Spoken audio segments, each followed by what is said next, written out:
Stockbrokers and investment banks have warned of mass takeovers and delisting from the Nairobi Securities Exchange following the coming into force of a new law lowering the threshold for forcible buyout of minority shareholders. That is the Statute Law Miscellaneous Amendment Act number 12 of 2019, which took effect in July, allows shareholders with 50% stake to make compulsory acquisitions of shares held by the remaining investors. This is lower than the previous threshold of 90% that had protected the interest of minority shareholders. And we want just to get also to pick the brains of Geoffrey Odundo on this, because we have the Kenya Association of Stockbrokers and Investment Banks saying the revisited threshold is way too low and will make it easier for majority shareholders to forcibly eject the minorities. I think it's a very unfortunate development, because we are focusing on growing Kenya and making Kenya an attractive destination for investors to come in. And if we're going to be a competitive market, and don't forget that other markets are also developing faster than us, just the debate we're having around the table. So if we're going to continuously create a sort of a regulation that allows companies to squeeze out minorities, then you're going to have the effect of companies being listed on the exchange, which is a big, big risk. And then hence the size of the market will shrink. The other issue that is going to affect is not only the public markets, but you're looking about even the other markets, the private sector. The local component discussion we've been saying, allowing Kenyans to own companies that they support, then you're also going to kill that, because majorities are going to come and squeeze out the minorities in these companies. Yes. So we're really against this regulation. It's totally supporting the position taken by the Association of Stockbrokers and Investment Banks, because we have to create an environment where companies actually allow locals to have stake, allow minorities to have stake, because having minorities in organization is good for business. They do provide a level of transparency, because you have to address their concerns. They address the issues of around proper governance of companies. Okay, so I think these are very critical discussions. So we're totally supporting the position of the association to really protect the interests of minorities and allow the markets to really grow naturally, and not have incentives that can create. But this forced takeovers, because also, case in point will be maybe KCB. Was that really forced? It was a merger. It was not really forced. Maybe you can. How will you put it as it is right now? NBK was really going down the tubes. KCB comes and say, okay, we are taking over NBK. Was it a forced takeover, so to speak? No, I think that was a positive development. At the end of the day, they have similar shareholders, and at the end of the day, if you want to really ensure, it's a bailout option that companies can explore, especially in similar businesses.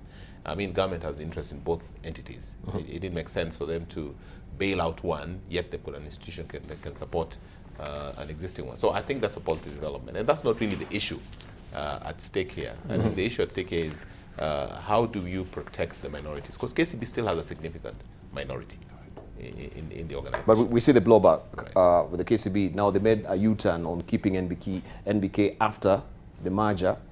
KCB has retreated from an earlier plan of integrating National Bank into its operation after the September merger of the two lenders, fearing loss of deposits and customers.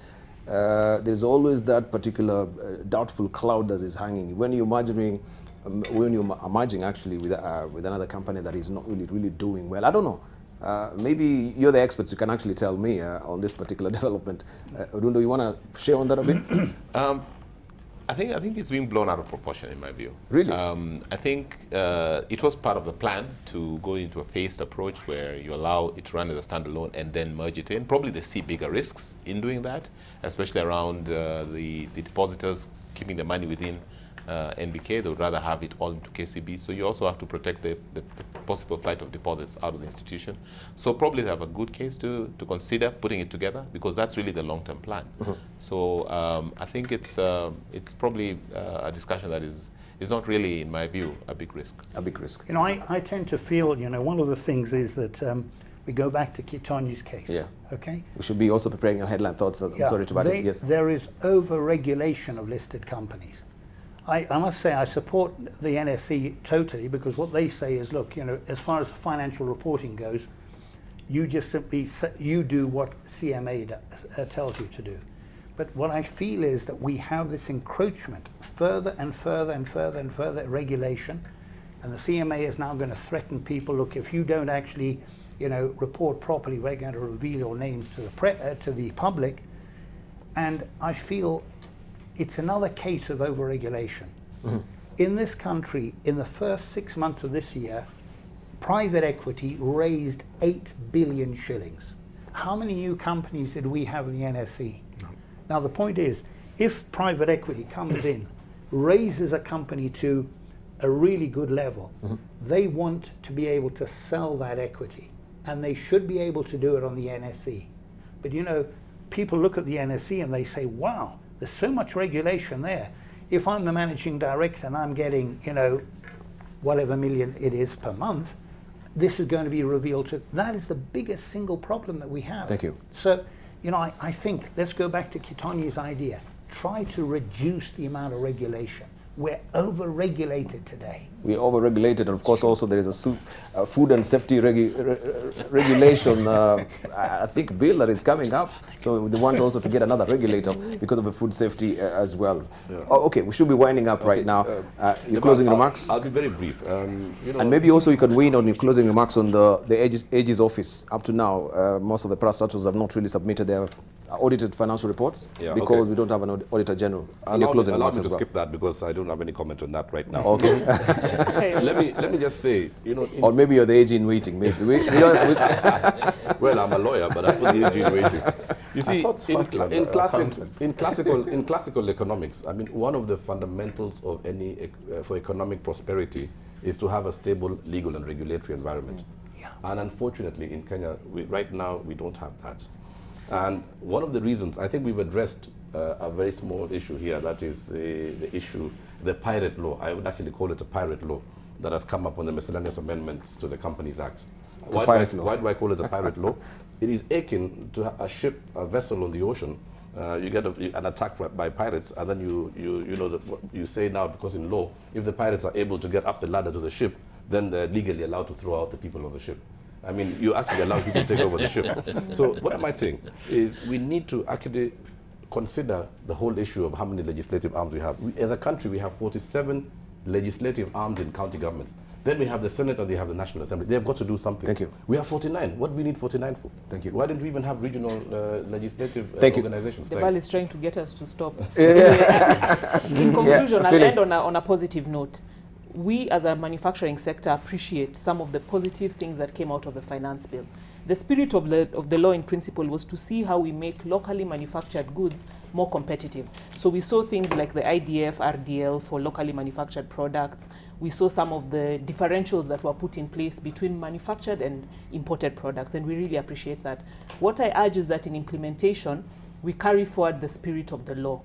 Yesterday already, once the routine order came up, before the list was given to KRA, they've already increased duties of IDF and RDL on raw materials and intermediate products, which are supposed to be at a lower duty rate. So in implementation, let's carry forward the spirit of the law. If things have not been put in place yet, can we maintain the status quo and ensure that those things are put in place instead of being punitive, which is against the spirit or the intent of the government in this law? All right. Let's hear from Manduku. Yeah, I think because of the vibrant debate that is going on, I think all is still not lost. And even if we have got challenges in the newly implemented or the newly enacted laws, I think there's a lot that we can be able to do. But the call here is for the leadership. And basically, if you're in a position of leadership, let's do our job and let's do it well. And also, obviously, guided by the rule of law. That way, I think we are able to, to make Dr. McFie, yes. Your closing remarks briefly? I think we've got to be positive, obviously. But, I think we have real issues. And, we've got to... I'm an accountant. I talk with numbers. And the numbers are not good. Our manufacturing used to be at 14.3% of GDP. Today, it's lower than 8%. Okay? Now, many countries around the world find it very difficult to get to 15%. But for example, manufacturing of clotheswear, it's big. in Ethiopia, they want to be bigger than Bangladesh, which is #1 in the world. We, apatini too. we got to have vision, but we got to realize in order to do, Kenya is competing with Ethiopia, with Uganda now, with Tanzania, etc. Thank you. And we got to make it a really conducive environment. Good question. Right. I think just in closing, there are major developments happening in Kenya's capital markets. We have just launched a new platform that allows us to have high efficiency trading, more stability, less risk. The other things that we've seen market recovery happening in November, and also we've launched a derivatives market. So a lot of good things are taking place. But I think